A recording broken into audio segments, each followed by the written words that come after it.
entrei então na Cacau Show, entrei como coordenador de eventos. Então eu era responsável ali pelos grandes eventos da empresa, que era a Convenção Nacional de Franqueados, evento de relacionamento com alguns clientes, algumas lojas, né, que a gente escolhia, e os eventos do Ale Costa, que é o CEO da marca. Aí ele é um cara super ativo, ele é um cara com muita energia, ele é um cara que, pô, ele respira marketing, respira produto, né? Ele é um cara que está na mídia, está em exposição o tempo todo, então você precisa acompanhar esse ritmo. Quando você fecha uma publi, um conteúdo, um projeto com uma marca, se interessa pelo resultado do seu trabalho e não só na questão do engajamento, na venda, da performance, o que eles estão mensurando, pergunta isso para eles. Pô, você está fechando comigo qual o objetivo? Putz, eu quero usar sua audiência para falar de um lançamento de um cabelo de um produto pro cabelo. Legal, qual que é a expectativa? É vender mais? É vender mais lá no e-commerce, cupom. Tenta se inteirar disso.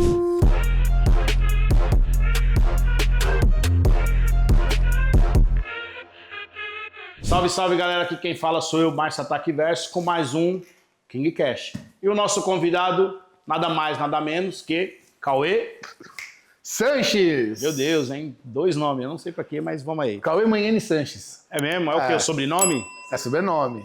O nome é só Cauê. Cauê, não é nome composto. Fala um pouco da sua história, da onde vem o Cauê? Quem é o Cauê?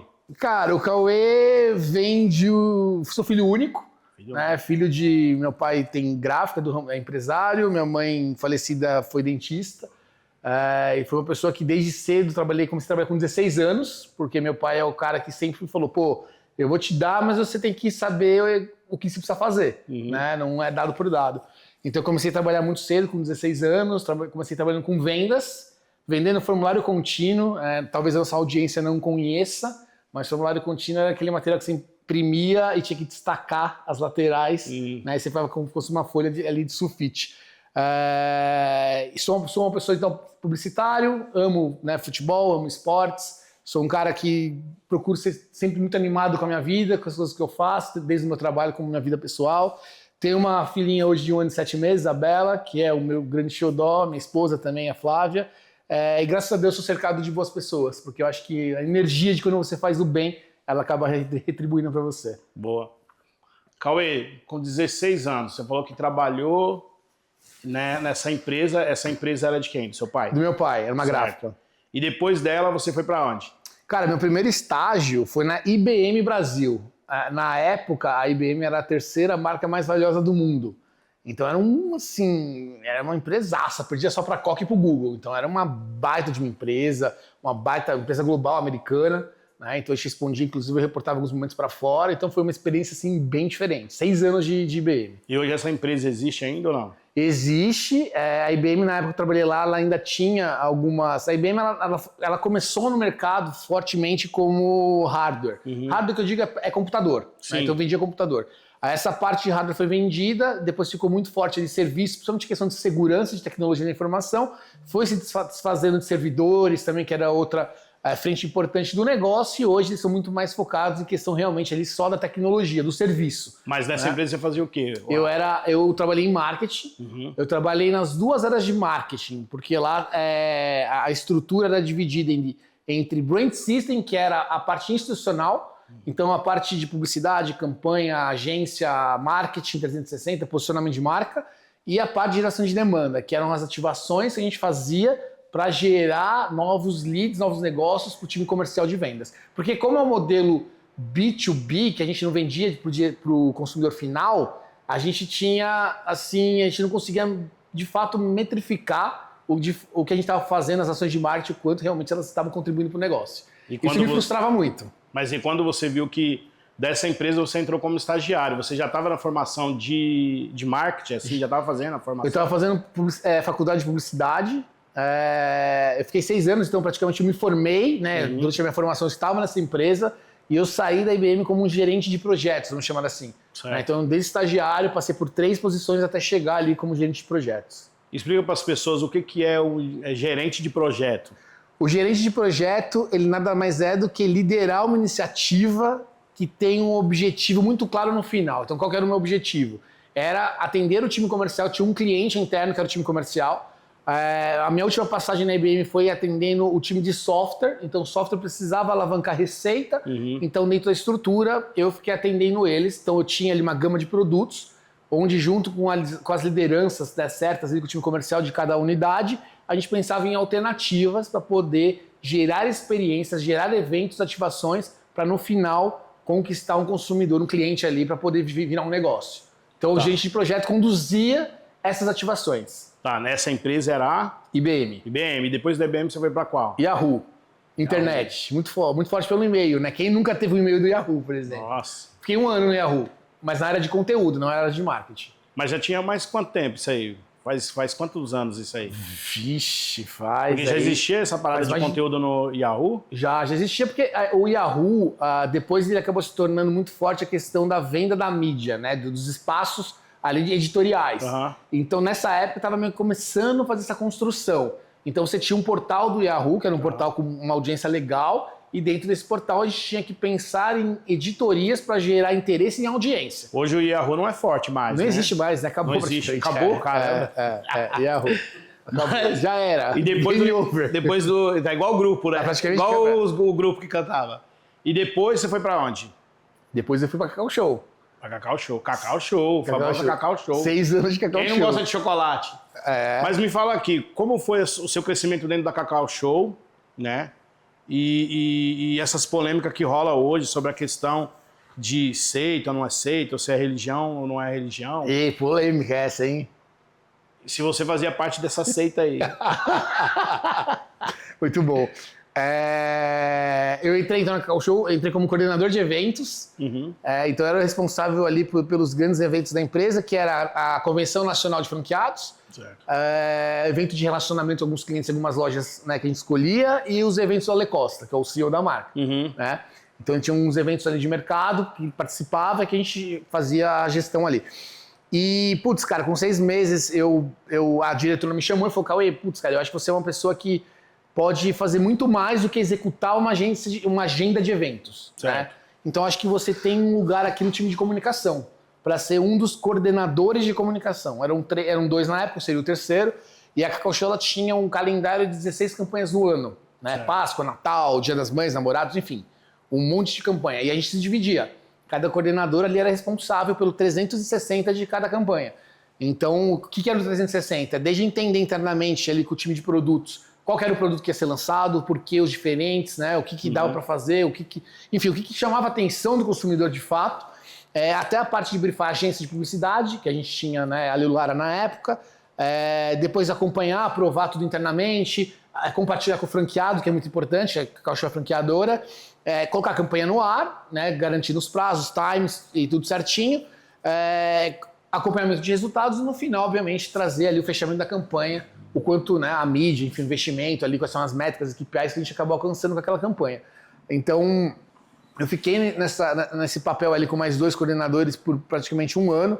Passou, um saiu, o outro saiu, fiquei sozinho, aí acabei assumindo todo o 360 ali de campanha, e aí chegou um certo momento que eu fui promovido para gerente de marketing e depois head de marketing. Né? Então, foram 6 anos ali de um crescimento bem bacana, foi, acho que na minha carreira, o meu grande salto de aprendizado, de cadeira, enfim, de gestão foi na Cacau Show.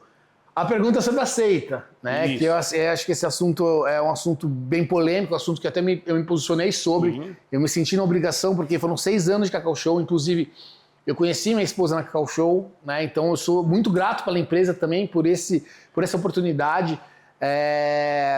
Cara, o que eu te falo de seita, assim, a Cacau Show é uma empresa que tem a cultura muito forte. Né? E para mim a empresa que tem a cultura forte é uma empresa que ela tem a chance de chegar onde quer muito mais fácil.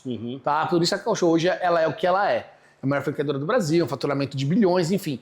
Então a empresa ela tem muitos rituais, tá? De fato, tem toda segunda-feira, então, nem toda, depois com a pandemia ficou quinzenal, mas tinha um encontro, por exemplo, na arquibancada da empresa, onde os líderes das áreas ou as pessoas das áreas iam contar as novidades para toda a empresa. Isso era um ritual da empresa. Isso é um ritual. Então, toda segunda-feira eu sentar, assistir os resultados da empresa é um ritual. Né? Mas você acha isso você vê como um ritual ou você vê uma forma do dono da empresa junto com seus franqueados e até colocar coisas que às vezes os caras não se encontram, não tem um bate-papo e tem essa reunião para todo mundo falar e melhorar o acompanhamento da empresa. Você acha que não tem isso? Mas é a mesma coisa, tá, Otaki? O ritual, o que eu digo que ritual é porque era uma frequência de um movimento, mas justamente o propósito era justamente o que você colocou. Era toda a empresa ali, né, principalmente as lideranças, saberem o que está acontecendo com a empresa. Não é uma missa, né? Igual não é uma missa. Uma reza tem um fator lá que existe o hino na Cacau Show, onde no final de cada reunião a gente cantava, mas assim, cantava quem queria. Se você quisesse, podia sair, enfim, não era obrigatório. Eu acho que essa questão da obrigatoriedade que foi falado na mídia, isso eu não concordo. Porque desde outras situações, então eu vou dar um exemplo, no final do ano tem uma reza, que não, estou falando da minha época, que o Alexandre fazia, né, porque pela religião dele, enfim, pelos quereres dele, ele tinha uma reza. Mas não era obrigatório as pessoas eram convidadas, né? Mas era, por exemplo, eu vou participar dessa reza, pô, eu sei que é uma reza ali onde, pô, as pessoas vão de branco, por exemplo, entendeu? Então eu vou, tô com a camiseta preta, eu não vou entrar na reza, tenho noção. Pô, tô de branco, mas não me sinto bem. Não vai, tá tudo certo. Eu nunca recebi e eu nunca vi ninguém receber a retaliação por causa disso. Sim. Tá? Então acho que isso foi uma exposição exagerada e mentirosa na mídia sobre a marca, sobre a marca empregadora. Então, né? eu vi uma vez, nunca trabalhei no mercado, mas eu conheci pessoas que trabalhavam no mercado e falava que 4 horas da manhã antes do mercado abrir, ia um padre, né, benzer lá, abençoar, né, para abrir um mercado, ter suas próprias vendas. Eu acho que cada um acredita, então se a gente parar e falar assim, cara, eu não vou comer isso porque tudo tem uma reza, eu acho que não tem nada a ver. Eu acho que as pessoas misturam muitas coisas e também é uma forma, às vezes, de tampar um erro dela para jogar, né, para jogar a pessoa ali num buraco, numa situação que é até desagradável de falar sobre se é aceito ou não, mas eu acho que faz parte do sucesso, né? Uma hora ou outra a tempestade ela vai vir se você não estiver preparado, então eu acho que você tem que estar preparado sempre. Mas a questão, fora a Cacau Show, depois da Cacau Show, você foi pra... Chili Beans. Da Chili Beans. A Chili Beans mesmo, eu fui numa festa com você, quem não conhece vai falar que é um ritual, né? Porque justamente. A Chili Beans tem várias canções ali que falam da Chili Beans ali, que é até engraçado, né? Quando eu fui, eu achei engraçado, nunca tinha visto aquele ali. Mas se você olhar, você vai falar assim, não, é um ritual, tem que fazer, a pessoa é obrigada a falar e tudo. Você que ficou lá mais tempo, o que você vê sobre isso? Você passou da Cacau, foi pra lá... Cara, a Chili Beans, a questão do ritual lá, ele é muito interessante porque é diferente da Cacau Show, é um ritual que ele não é levado diretamente para dentro do escritório administrativo. Certo. Né? O ritual do hino da Chili é um momento ali, uma vez no ano, onde a marca faz ali a convenção de franqueados, né, e gerentes e vendedores, reúne todo o corpo ali da marca. E ali você tem as regionais, né? Então, como negócio, a Chili Beans ela é dividida entre regionais. E dentro dessas regionais você tem ali essa questão tipo de cada regional tem um hino. Né? Então é muito orgulho de pertencer. Então quem está naquela região, é daquela região e veste a camisa da marca, se sente ali muito na obrigação, tipo obrigação não, né? No pertencimento de cantar o hino, de comemorar e ter uma disputa saudável ali entre as regiões para ver quem canta mais alto, enfim, quem canta, mas todas têm um hino e respeitam isso. Ô Cauê, e como que é trabalhar com o Caíto, cara? Tem gente que gosta, tem gente que não gosta, você gosta. Não, você não gosta porque não tá lá mais, né? Cara, eu acho o Caíto, assim, eu brinco que eu sou um cara muito sortudo. Porque eu tive a oportunidade de trabalhar e aprender com esses caras aí que são fora da curva. Né? Alexandre Costa, o Caíto Maia, o próprio Renato Antunes da Braé também é um cara que se diferenciou. E também o Igor, obviamente, que hoje meu chefe, né? Mas, cara, são pessoas que construíram um legado, uma comunidade muito forte, né? E o que eu enxergo é que, cara, trabalhar com o Caíto ele é um cara super ativo, ele é um cara com muita energia, ele é um cara que, pô, ele respira marketing, respira produto, né? Ele é um cara que está na mídia, está em exposição o tempo todo, então você precisa acompanhar esse ritmo. Né? Uma coisa que eu falo, não é para todo mundo. Não é todo mundo que se sente à vontade em lidar com um dia a dia assim, tão corrido, tão cobrado, e faz parte do negócio. Então você tem que saber. Mas o que eu posso te falar, Otaki, que são grandes escolas, né? É uma grande escola. Sim, sim. Você aprende muito. Você estando lá e entendendo como funciona o negócio é diferente.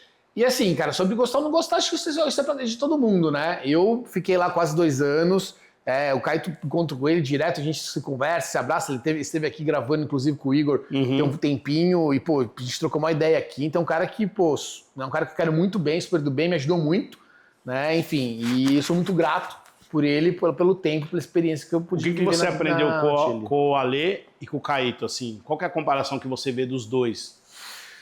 Cara, com o Ale, eu aprendi a olhar muito pro negócio, tá? Pro negócio como 360, porque o negócio ele não é só composto, por exemplo, de marca, né? O negócio ele é composto por uma operação. Certo. E tudo que você faz ali no final tem que fechar conta. Mas você vê menos amor ou você viu mais negócio e menos amor? Mais negócio, muito mais negócio. E onde você viu mais amor? A Cacau Show que eu falo é uma empresa.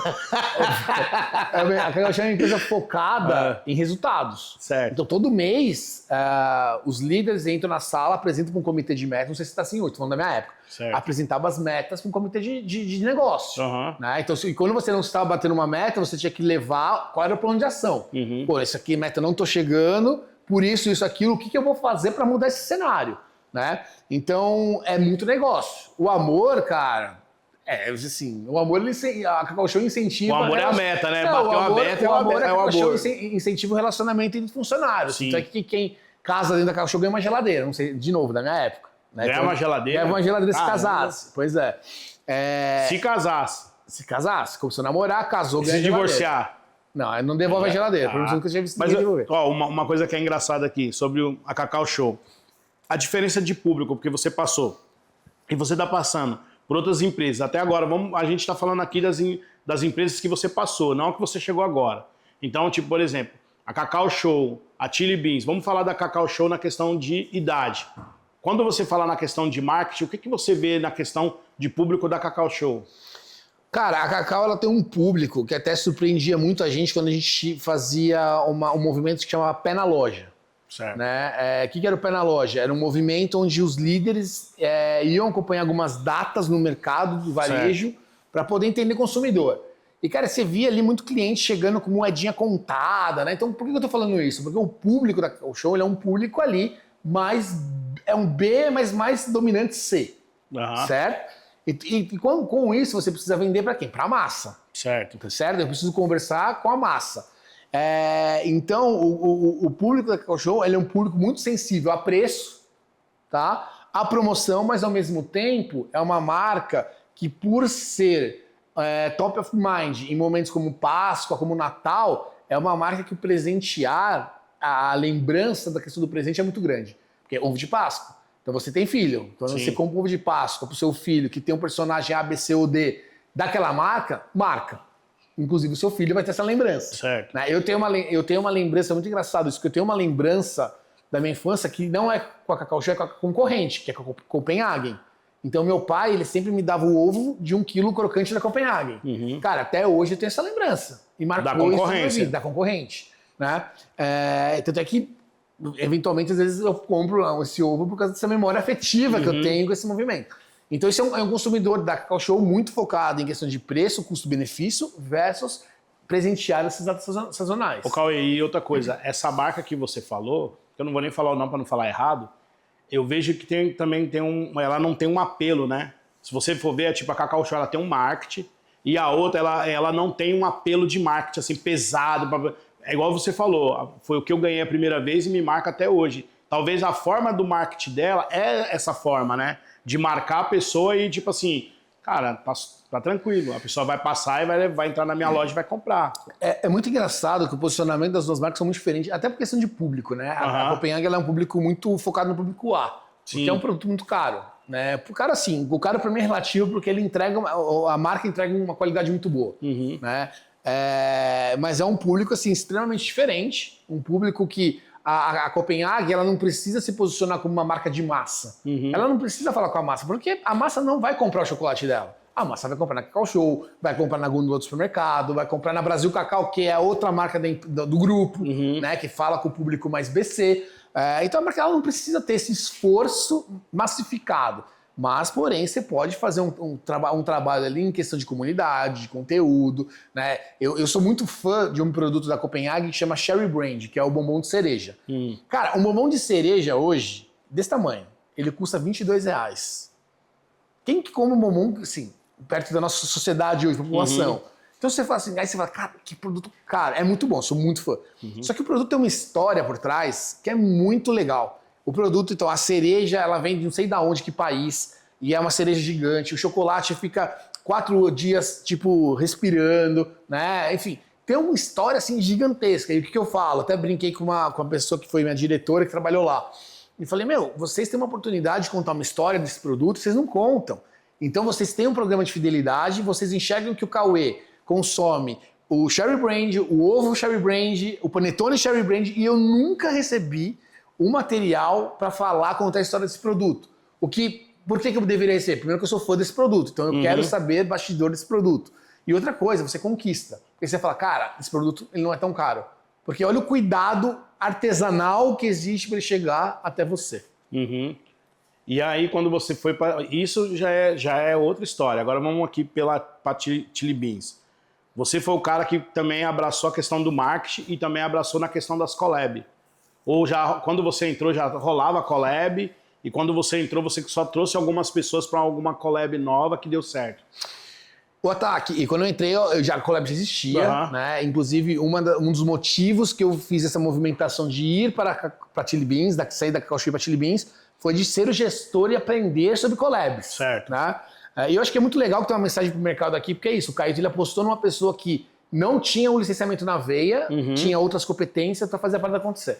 Então já existia, né? O meu trabalho ali junto com o Zeco, que era o diretor de criação, foi a gente poder ajustar o calendário, porque a Chili a cada 15 dias trocava a coleção. Certo. Então pense que para marketing, para o consumidor, para poder, né, impactar ali uma mensagem é muito pouco tempo. Então o nosso trabalho ali primordial foi ajustar essa comunicação. Depois, obviamente, que foi entender ali os pilares da marca, respirar, por exemplo, esportes. Esporte não era um pilar de marca. Né? E eu acreditava muito, não como performance, mas como lifestyle. Né? O cara que vai andar de bicicleta, o cara que vai andar de patins, o cara que vai andar, enfim. Não o cara que vai fazer Ironman, por exemplo. E aí a gente falou, putz, até o Caetano na época ficou meio, não sei, tenho dúvida. E aí eu junto com o time de produtos ali, falei, tem um potencial, vamos buscar isso. E a gente começou a ir muito para onde? Para a loja, PDV. E aí falar com o vendedor. E o vendedor começou a trazer isso, porque a gente tinha uns óculos ali que era principalmente para running, para corrida. E os vendedores começaram a falar em peso. Gente, muita gente ia buscar produto assim de esporte. Esporte virou um pilar realmente da marca. Tanto é que a Chili, a gente fechou na época lá uma parceria com a Reebok, né, de fazer uma coleção. Outra coisa que foi legal foi a NBA. NBA, quando eu cheguei, tem tudo a ver com a marca, né? Em questão de comportamento, em questão de cliente, consumidor. E você que levou a ideia. Na verdade, o que aconteceu? Eu tinha feito na Cacau, a gente tinha feito o NBA, tinha sido super positivo, né? O giro da campanha. E quando eu cheguei na Chile, lembro até, a gente estava num shooting, eu estava com o Caíto, e eu falei, Caíto, por que vocês nunca já pensaram em NBA? Ele falou, cara, já falamos sobre, mas eu acho que não tem sentido. Aí eu falei assim, putz, cara. Ele falou, por quê? Você já fez? Eu falei assim, na Cacau Show a gente fez e girou muito bem a campanha. Na hora, ele saiu do shooting, pegou o celular, saiu. Foi embora, voltou. E aí a minha coordenadora de licenciamento me mandou um WhatsApp, falou, o Caíto acabou de me ligar para eu ir atrás de NBA. Né? E aí a gente foi atrás de NBA. Só que o que acontece? A NBA, eles têm uma regra que eles não podem fechar o licenciamento dentro de uma região, então América Latina. Só um país, uma marca, teoricamente, ali de um país na época. Isso já mudou muito isso hoje. Poderia ter o licenciamento da NBA. E México, uma marca no México estava com esse licenciamento. E aí, o pessoal da NBA falou, putz, assim, vai ser muito difícil a gente conseguir aprovar, porque a gente acabou de fechar com o México, não sei o que lá. Eu falei, a gente vai tentar. E a gente tinha uma apresentação padrão das possibilidades de um licenciamento para as marcas. Né? Então, essa pessoa, minha coordenadora Aninha na época, ela tinha esse material e ela fazia uma apresentação. Então, por que você pode se associar a Chili Beans, a sua marca com a nossa? A gente pode criar essa collab, que é um licenciamento, mas a gente gostava muito da collab para criar juntos, não é só usar a marca, é criação em conjunto. Olha o que a gente pode fazer. Então ela tinha uma apresentação dessa. Eu falei, Aninha, a gente aqui vai ter que ser cirúrgico, a gente não pode errar. E eu quero mostrar para os caras que eu não vou fazer o que eu faço com todo mundo, vai ser uma especial com vocês. Então a gente tem que fazer uma apresentação específica de esporte, tudo que a gente já fez, já cogitou de esporte, né? E tudo que a gente pode fazer. Os caras piraram. Ela fez a apresentação, ficou incrível, apresentou, os caras piraram, falaram, nossa, muito legal, vamos fazer, e rolou. Né? Eu não peguei essa coleção porque o timing lá da Chili era 1 ano, né, de planejamento, até um pouco mais de 1 ano de planejamento até chegar a campanha na loja, Mas foi muito legal, que acabou dando certo. E pelo que eu sei, foi uma grande experiência. Mas de influenciadores e cantores, teve algum que você participou? Não, você já estava lá? Não. Eu acho que foi da Ludmilla. Eu participei, a Ludmilla foi o show, mas eu participei lá, que a gente fez coleção collab junto, né? Foi Lua Santana e Simone Simaria, e foi bem na época que a Simone Simaria teve a separação da dupla. Olha que loucura, a gente tava com o licenciamento fechado, com elas, produção feita, era a dupla no PDV com Lua Santana, e elas se separaram. E aí a gente seguiu só com a Simone, né? Então, acabei fazendo com eles, e teve o ataque que foi muito engraçado, que foi o Carlinhos Maia, cara.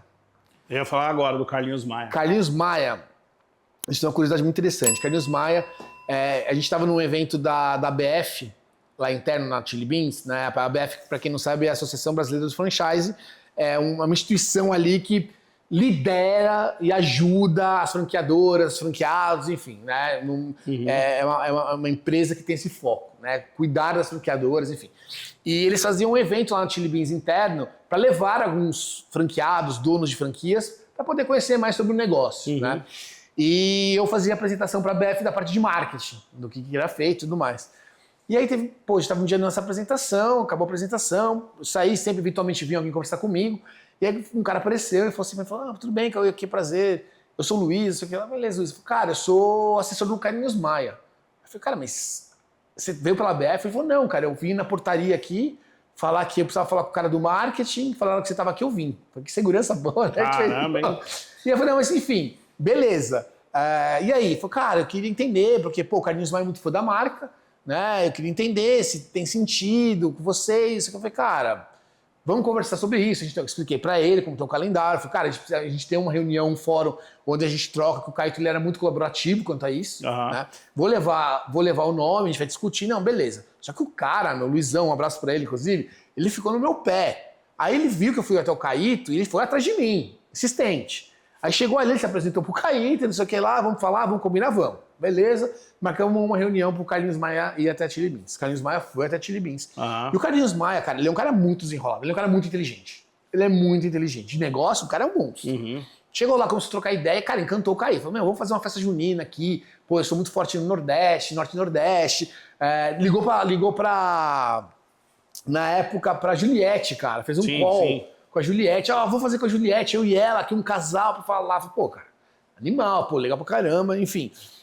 Conclusão, Juliette não deu certo, né? A gente nem acabou não avançando por uma questão financeira. E o Carlinhos Maia estava ali, muito afim de fazer, cobrou um royalties ali bem abaixo do que ele geralmente cobra. E, cara, o Carlinhos Maia, ele virou ali, a temática do Carlinhos Maia, pô, onde a gente vai colocar? Né? Vamos colocar no São João, vamos colocar no verão, no inverno, enfim, tava meio nessa indecisão, né? E existia um incômodo ali pela gestão, e agora? Onde a gente vai acrescentar o Carlinhos Maia, né? E aí, conclusão, eu saí da Chili Beans, né, tinha fechado o contrato com ele, e eles fizeram uma campanha com o Carlinhos Maia, e segundo eu soube, segundo fontes me disseram, que a campanha girou, assim, foi uma das melhores campanhas em questão de velocidade de giro da Chili Beans. Certo. Então, assim, surpreendeu positivamente todo mundo, tanto é que nesse ano a Chili Beans correu e fez um Natal com o Carlinhos Maia também, porque tamanha repercussão e sucesso de vendas e giro dos produtos. Então foi o nome que trouxe ali uma questão de uma surpresa, né, muito positiva em questão tipo de força mesmo de venda. Né, o quanto o trabalho, a imagem de um influenciador vende. Ô Cauê, você estava lá na época que a Chili Beans fechou com o Big Brother? Tava. Quem trouxe essa ideia? As duas vezes. Você que direcionou? Cara, a ideia nasceu do próprio Caíto provocou isso, né? Porque quando eu cheguei lá, ele falou, cara, eu sinto que a gente faz muito tempo que a gente não aparece na mídia de massa. Né? E o que é mídia de massa hoje? Cara, é TV aberta e Big Brother é a maior mídia de massa hoje do Brasil. Né? Por mais que a audiência esteja ano a ano diminuindo, caindo, enfim, é ainda um potencial muito grande em tiro de canhão. E ele falou, cara, a gente já participou do Big Brother, tem mais de 15 anos, que a gente que fez uma festa lá, uma ativação lá, foi bem legal na época, pô, e aí? O que você acha? Eu falei, cara, vamos entender os motivos da gente fazer um Big Brother, o que a gente espera com isso, porque uma marca também não adianta você dar um tiro aqui e sumir o restante do ano, entendeu? Você tem que ter um trabalho de frequência, obviamente que não na mesma proporção, mas você tem que ter ali, tá sendo visto, né? E aí a gente conversou, entendeu, negociamos com a Globo e, pô, fechamos uma festa. Né, uma festa, não era uma cota de patrocínio, a cota como que funciona o Big Brother? Você tem as cotas, né? Então vou dar um exemplo, o iFood que é o patrocinador master. Quando ele compra o Big Brother com o patrocinador master, ele tem um acervo de entregas. Então tem lá 15 festas, 30 bate-volta, só que cada festa você tem um custo de produção. Cada atividade você tem um custo de produção. E pensa que o custo de produção de uma festa é uns 300, 400 pau. Sim. Entendeu? Então, tipo, olha o preço que fica isso. E aí, o que os patrocinadores fazem? Eles pegam aquele acervo e falam, pô, pra mim, no meu calendário, tem sentido isso. E aí, por exemplo, sobrou 5 festas. Eles devolvem pra Globo essas 5 festas. E aí, a Globo pega essas 5 festas e vende pro mercado. E a gente ficou nessa situação, numa lista de espera, esperando para ver o que sobrava para poder pegar uma ativação lá. E a gente pegou a festa do Big Brother e a gente foi uma festa que a gente fez com a temática do Alok, que a Alok para nós era a temática que mais vendia, né, em questão de questão comercial. E putz, cara, foi um estouro. Né? A gente cresceu mais de 25%, 3 meses seguidos em vendas. A gente colocou então, né, os brothers com óculos dentro da casa. Né, eles vestiam óculos, tinha toda uma parte ali, uma interação, e a gente tinha um QR Code que levava para uma landing page onde as pessoas em casa podiam experimentar os óculos em real time. Né, então era um filtro virtual, chegou até um prêmio internacional em cima desse filtro, e cara, foi um sucesso. Então foi a ativação que a gente fez no primeiro ano que eu estava lá. E o segundo ano a gente fez também outra festa no Big Brother, mas foi um fracasso. E eu gosto muito de falar isso, porque a gente que trabalha com marketing, quando você vai ver palestra, até podcast, as pessoas só falam que deu certo. Né? E o que deu certo é legal, é inspiracional, mas o que deu errado pode te ajudar ajudar a pessoa ali a não fazer o erro ou trabalhar de maneira diferente. E a gente... Pode falar. Quando você fala a questão de o que deu certo, o que deu errado, sobre influenciadores que você trabalhou, o que deu certo que você fala assim, putz, eu vou levar isso aí para sempre, e o que deu errado que você fala assim, esse eu não trabalho mais? Cara, o que deu certo, eu acho que para uma marca contratar um influenciador, você tem que ter de maneira muito clara o que você espera daquele influenciador. Primeiro, obviamente, estudar, e eu vou dar um exemplo de fracasso, tá? Vou dar um exemplo. Campanha de Páscoa da Cacau Show, a gente fechou com o nosso casal propaganda era Michel Teló e a esposa dele, a Thaís Versosa, certo? Beleza. Eles são celebridades influenciadoras, certo? Era uma campanha de Páscoa. Beleza? Pensa que é o maior investimento da marca, influenciadores contratados, e uma semana antes da Páscoa saiu uma matéria na UOL com a Thaís Versosa dizendo que ela não dá ovo de Páscoa para os filhos dela.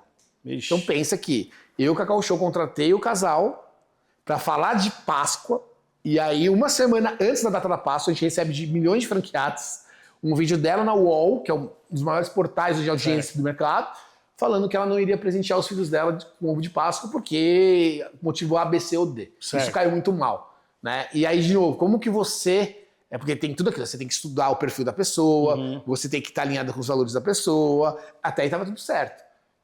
Só que você está trabalhando com pessoas, e as pessoas erram. Então ela errou. Né? Então assim, o que a gente fez? Foi lá conversar com ela, obviamente, ela pediu mil desculpas, falou, pô, não tive intenção, nem toquei na hora, enfim, não liguei, vou fazer umas entregas extras, porque é uma maneira que você tem ali de conseguir tentar, não resolver porque já foi feito, mas de tentar trabalhar alguma outra vertente da campanha de produto que talvez você não tenha pensado por uma questão de entrega. Mas sabe o que eu acho engraçado desse influenciador? Que é assim, eles nunca pensam, mas na hora que o dinheiro cai no bolso deles, tá tudo certo. Então, tipo assim... A pessoa não se preocupa que você fez totalmente uma campanha e só que atrás de você tem outra pessoa que tá te cobrando e que se isso dá uma merda, sobra pra você. Total. E ela nunca se coloca tipo assim, ó, eu sou culpado da história, tá aqui o dinheiro de volta. Não.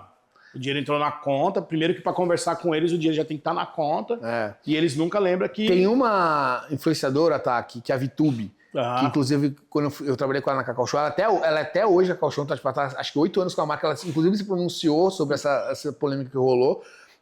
Eu levei ela pra Chili Beans depois. Só não levei ela pra Braia porque ela já tinha contrato de cabelo, né, de produto. Mas, puta, é uma menina muito legal. Uma menina que ela entende o seu negócio, ela veste a sua camisa, né? Tipo, é uma menina que tem uma audiência muito grande. E cuidado, muito ela fiel. tem um cuidado e um ela zelo, tem um cuidado, né? só que olha que loucura. Quando a gente fechou com a VTube, obviamente eu tinha que defender a estratégia pro meu franqueado. O franqueado, ele paga o fundo de propaganda, então ele quer saber. Tá contratando a VTube por quê? E a VTube teve uma polêmica na adolescência dela, que ela cuspiu na boca de um gato. Não sei se você lembra disso. Lembro. Teve um vídeo que ela cospe na boca de um gato, enfim, ela era novinha de tudo, não justificando. Sim. Mas os franqueados caíram matando em cima disso. Aí com razão. Por que vocês estão... A marca está se associando com uma pessoa que maltratou um animal, né? Enfim, tipo... E ela se pronunciou, ela falou que ela errou, Mas assim, olha só, se eu fosse entender, só julgar pelo que ela fez, eu não teria contratado ela, não teria os resultados que eu tive com ela. Né? Então, assim, o que a gente entendeu como marca? Pô, é uma pessoa que teve uma movimentação, a gente sentou e conversou com ela para entender, enfim, tudo a fundo. Falou, cara, não, isso é um erro, eu errei. A gente pegou o material dela se desculpando na época, beleza. Mostramos o franqueado e falou, franqueado, o custo-benefício de ter VTube hoje vale a pena. Ela acabou de sair do Big Brother, ela está em audiência alta, o custo dela, o CPM, o custo por 1.000 dela é um custo barato, né? E é uma pessoa que tem uma comunidade muito fiel. E a gente vai divulgar os conteúdos na rede dela, para a comunidade que segue ela, entendeu? Eu não vou colocar ela numa campanha nacional de Páscoa, por exemplo. E aí eles começaram a entender e com um tempo foram entendendo a importância. Não era que essa campanha também não, ela era alinhada na rede, não, era na empresa, dela. Não dela. No dela, né? No dela, como cara, thread. aconteceu isso aí também com um influenciador, que eu não preciso falar o nome. Ele fez também uma brincadeira meio sexual, assim, com um animal, né? E ele era um cara que tinha várias fãs. E esse menino ele vinha aqui na Kings, ele colava aqui, ele era desde novinho. E aí a gente resolveu, ele voltou, que ele tem assim, ele faz uma live, bate 8.000 pessoas na live dele e tal. Ele é muito forte. Aí ele veio na Kings, fez umas fotos. Você acredita que a primeira coisa, o primeiro comentário que tava, vocês apoiam esses caras que fazem coisas com os animais.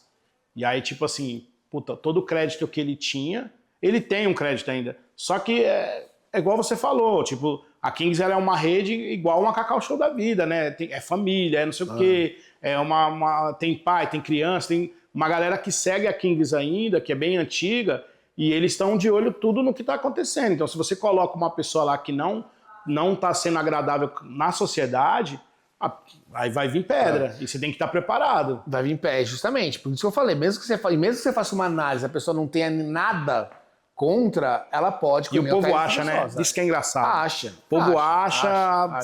Parece que fica lá na internet só procurando para jogar no ventilador. Mas é muito engraçado o Ataque, porque essa questão de influenciador, até a Lumena, eu gravei um dia um podcast com ela, com a Nova Brasil FM, e ela me fez essa pergunta. Ela falou assim, Cauê, você que lidera marcas, enfim, é gestor, o que você sente falta hoje um influenciador entregar para vocês? Né?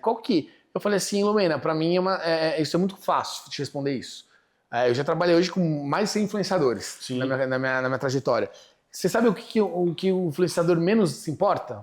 No resultado que ele está entregando para você. A maioria deles, tá? Não entrega. Não sabe. Nem pergunta, tá? Entrega. Eu falei, então, Lumena, se você quando você fecha uma publi, um conteúdo, um projeto com uma marca, se interessa pelo resultado do seu trabalho.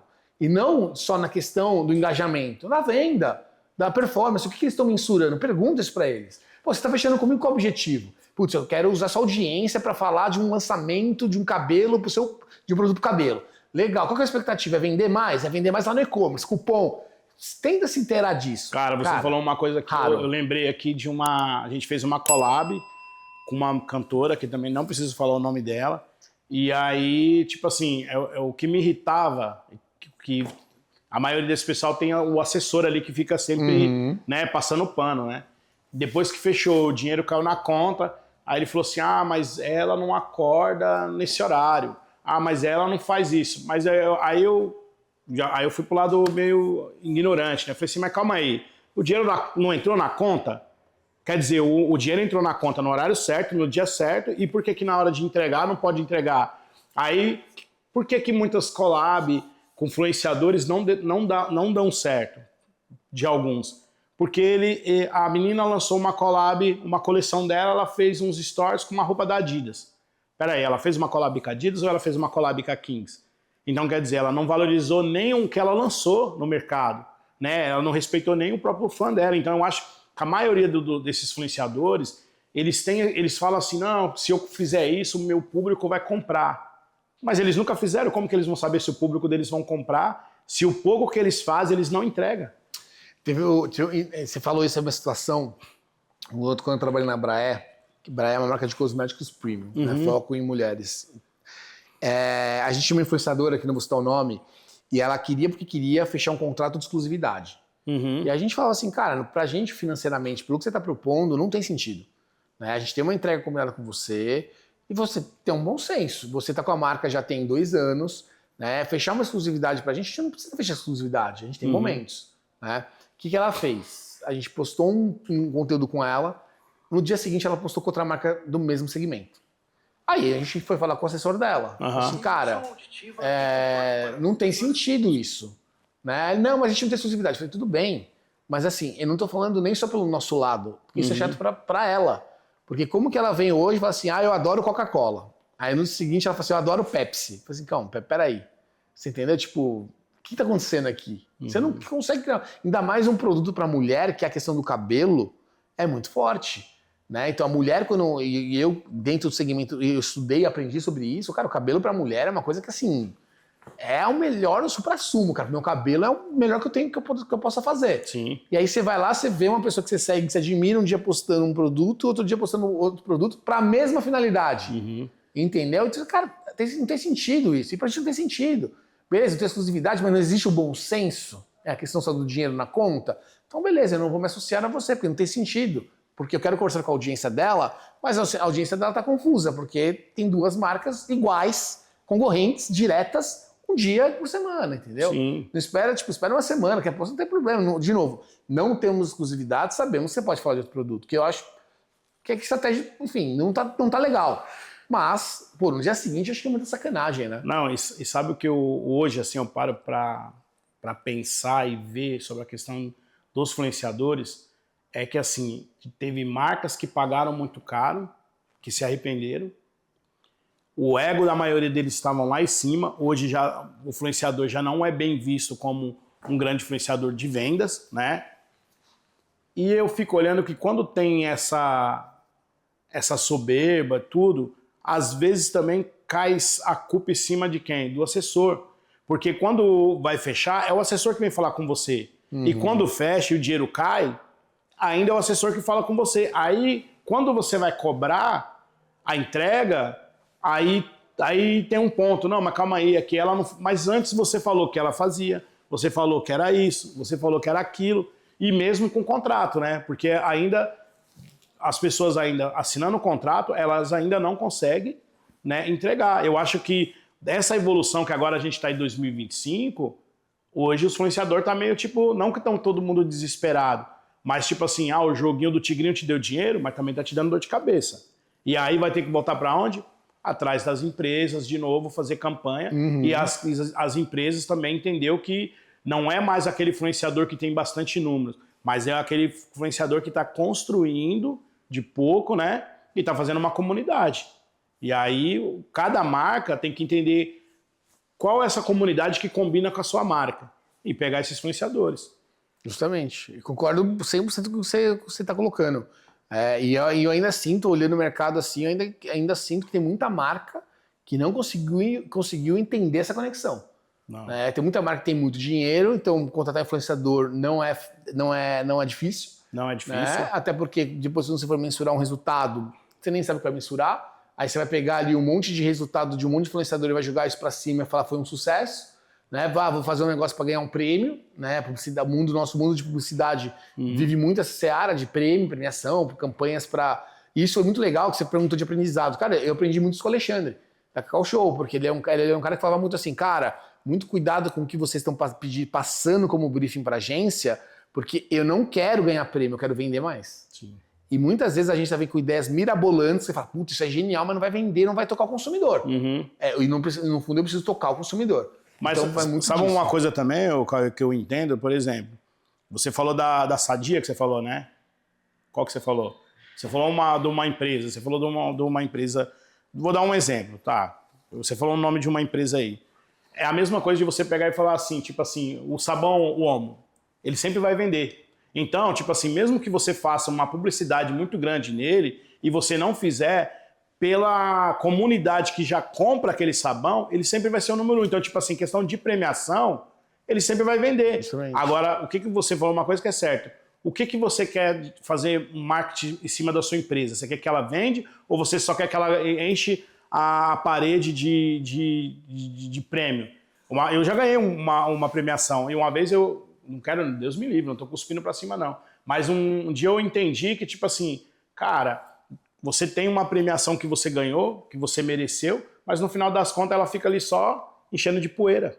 Porque o processo da continuidade não aconteceu. Então, tipo, você ganhou, até aquele que não ganhou, ele tá vendendo mais do que você, tá fazendo mais show do que você, tá trabalhando mais do que você, e você às vezes tá, não, porque eu tenho um prêmio, tá ali, e fica com esse ego, e quando você olha assim, tipo, meu, e você vai perguntar para muito CEO, para muito cara de negócio aí de prêmios, os caras vão falar assim, nem quero saber de prêmio, quero no fundo é vender mais. Sim. É isso, entender consumidor, vender mais, enfim.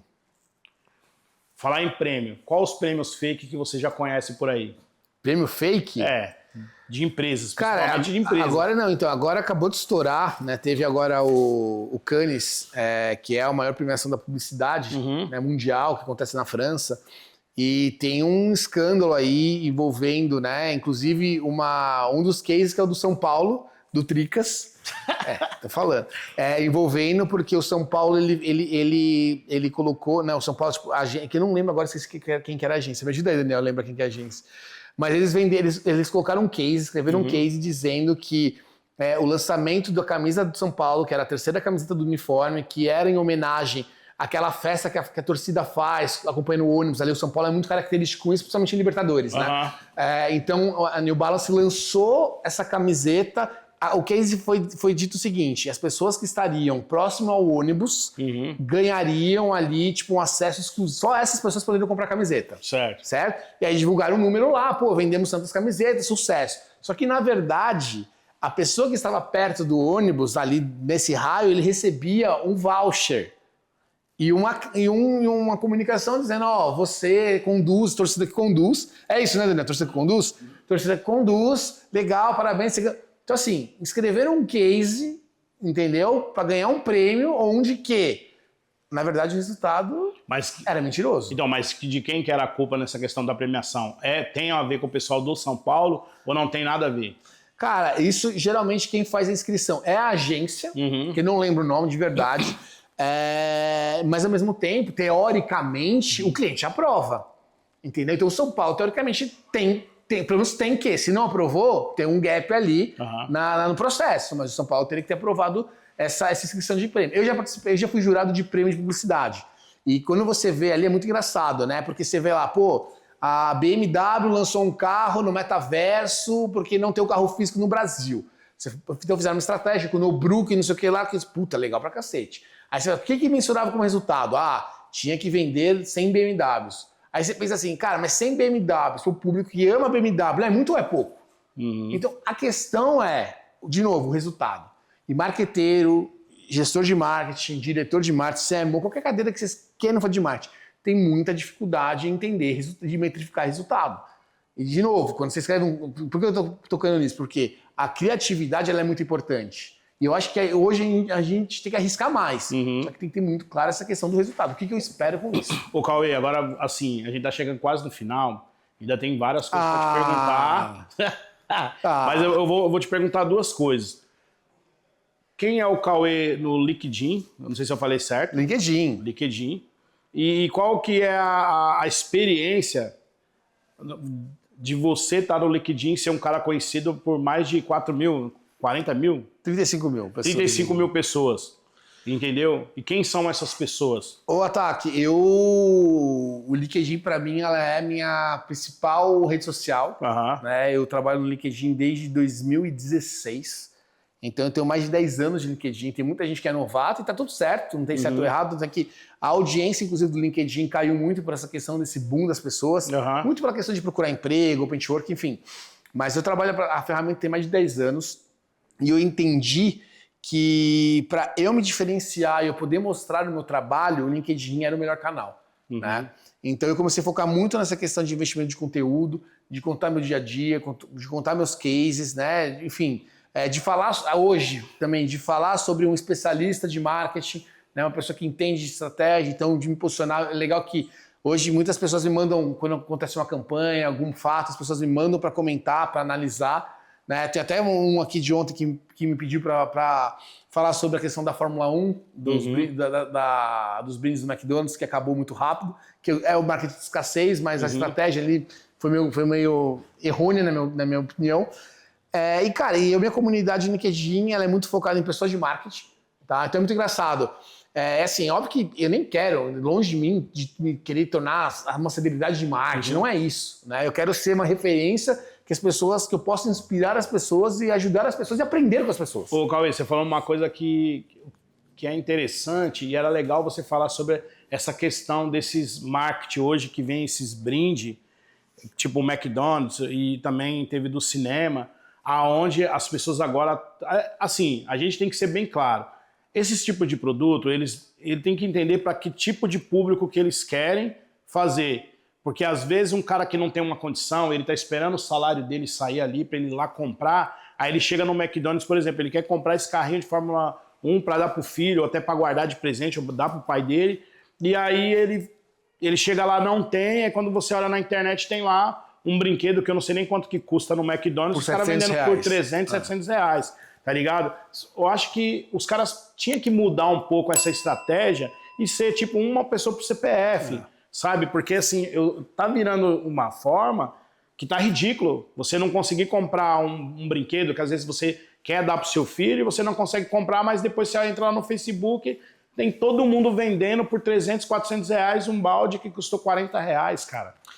O Ataque, eu acho que é perfeito. Eu acho que uma marca pensar nesse tipo de produto é muito legal, porque isso gera uma experiência e conexão emocional. Sim. Então, você fala de carrinho ali, Fórmula 1, conexão emocional. Quem gosta, quem é fã, eu tenho amigos que, vou comprar. Legal pra caramba. Então, a marca, teoricamente, estrategicamente, pegar um assunto. Fórmula 1 é um assunto que no Brasil vem crescendo muito. Acho que a Bandeirantes, quando pegou a Fórmula 1, transformou a Fórmula 1 num produto muito mais vendável. Né? Porque eles dão uma cobertura, contam curiosidade, mostra bastidor. Não é que nem a Globo que 5 minutos antes de começar a corrida entrava online e acabou. Entendeu? Não, eles dão uma cobertura e atenção que o esporte merece. Então, a estratégia dessa conexão é muito legal, gosto, me agrada muito. Só que, de novo, é o que você falou, e quando você fala de uma marca como o McDonald's, é uma marca democrática. Sim. O McDonald's é uma marca que ela fala com o público, principalmente BC, né? CD, inclusive. E quando você traz uma novidade, óbvio que a Fórmula 1 também ele é um esporte mais classe AB, Sim. Então tem uma desconexão ali, mas mesmo assim, como o McDonald's ele é muito grande e ele é democrático, ele fala com grandes proporções em ambos os lados. Quando você pega essa população que gosta de Fórmula 1, que queria esse carrinho, você gera uma frustração. Sim. Porque você falou, pô, cara, fui lá, cheguei lá, pô, então, mas o erro da estratégia foi o que você comentou, o 1 por CPF. Para ser uma coisa exclusiva de colecionador. A Nike, quando a Nike lança um produto hoje, um sneaker, você pode comprar um por CPF, se não comprar outro. Por quê? Porque a intenção dela é o quê? Democratizar o acesso. E é o que o McDonald's não conseguiu. Não conseguiu democratizar o acesso. Lançou o produto, estourou de vender. Teve gente que eu vi que comprou 30, 40, o que você falou, e quem tá no McDonald's quer vender, quer ganhar dinheiro. Eu vi o cara com 4 carrinhos trocando em troco de um iPhone 14. Ó, eu tenho 4 carrinhos em troco do iPhone 14. E aí vira isso. Vira um produto de desejo, porém, assim, com valor astronômico que vai contra o que o McDonald's prega. Então, acho que o erro na estratégia foi essa, de deixar aberto cada um comprar quanto quisesse. Ó, sua visão sobre o TikTok Shop Live. Calma que eu vou só falar uma coisa, vou dar um exemplo. A gente sabe que existe alguns países, que eu acho que é a China, que tem essa febre de TikTok Shop Live, que as pessoas não vão no shopping. Pelo menos algumas coisas que a gente já chegou a ver até no próprio TikTok. Ou no nosso próprio canal vizinho, né, que eles falam. E eu não sei se esse tipo de cultura no nosso país, nosso Brasil, ele vai ser uma cultura... das pessoas não quererem ir no shopping. Mas qual que é a sua opinião disso, assim? O Ataque, eu trabalhei muito forte no TikTok quando eu estava na Braé, principalmente. Tanto Cacau Show e Braé, mas mais na Braé. E uma coisa que a gente entendia muito ali é que o TikTok ele não é uma plataforma, a gente não tinha conseguido, não existia essa questão do TikTok Shop, que isso é novo. Né? Na minha época não existia lá, mas a gente tentava testar algumas campanhas para tentar converter. Certo. E o que a gente chegou na conclusão junto com o time de growth, inclusive, é de o quê? Cara, TikTok, ele é uma plataforma de entretenimento onde a pessoa ela não quer interromper a sua jornada para ir para um site para comprar. Sim. Tá? Isso pra gente é ficado claro, tanto que a gente trabalhava muito diferente em questão de formato. Hoje, com essa questão da possibilidade de dentro da plataforma você conseguir ter acesso àquele produto, eu acho que pode existir uma grande surpresa. Tá? Se você me perguntar, você acha que vai estourar, que vai vender muito? Eu não sei. Eu tenho dúvidas, porque hoje, principalmente no Brasil, você tem grandes players, principalmente chineses, para compra. Sim. Então vamos falar moda. Cara, moda, hoje a mulher, por exemplo, o homem, eles compram onde? Cara, Shine, Temu, Shopee, tem tudo isso concorrendo hoje com... E meus amigos, né? Meus amigos que são de uma classe social ali legal, eles falam, pô, eu saio a camisa do Brasil. Não, vamos olhar na Shopee aqui. Você entendeu? Então, assim, é uma disputa bem complicada, principalmente com o Mercado Livre também, enfim. Então tem que entender muito esse comportamento. Eu sou muito desconfiado, mas tem que testar. Aquilo que eu falo, digital, marca, tem que testar. Vamos fazer, vamos tentar. Tentamos, fizemos, não deu certo, erramos, não erramos, vamos tentar de... Até um certo limite, tem que ter uma governança.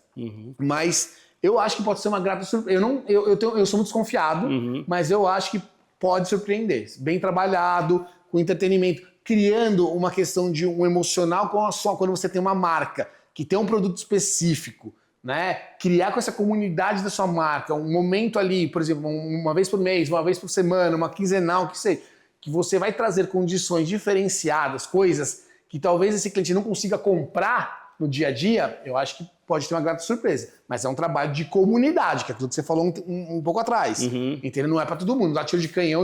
Não, quem é o cliente, vai ter a primeira Shop Live, acompanha, e aí a gente consegue ter seu bicho. E qual a sua visão para o futuro do marketing?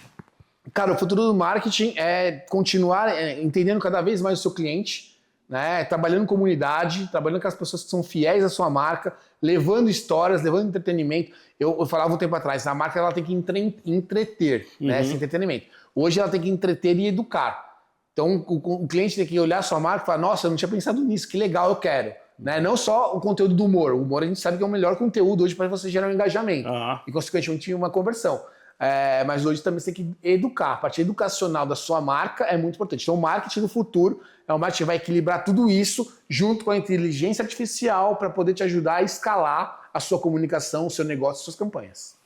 Pessoal, eu apresentei para vocês o Cauê. Para quem não sabe, o Cauê é o diretor de marketing hoje da Kings. Né? Tem várias novidades da Kings. Quer falar alguma coisa sobre a marca Kings? Sobre a sua trajetória agora aqui na Kings, sobre ser o diretor, e qual mais você fala que você é? Diretor e... diretor. Não, tem uma outra palavra que ele fala sempre. CMO. Head de Marketing. Head de Marketing. CMO.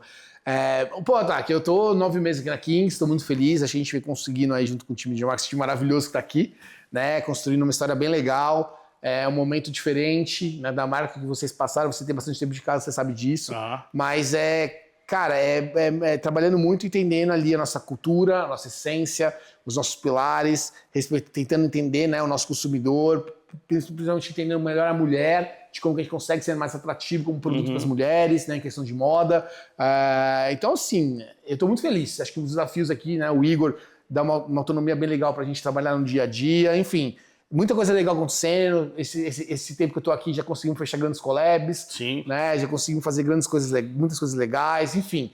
Então estamos aqui para somar. Então eu tô muito feliz aí, tenho certeza que a Kings cada vez mais será mais vista e mais querida pelo público. É isso, o KingCast hoje tá aí com o nosso diretor de marketing aí, Cauê. É nóis. Obrigado, galera. Deus abençoe a todos. Até o próximo.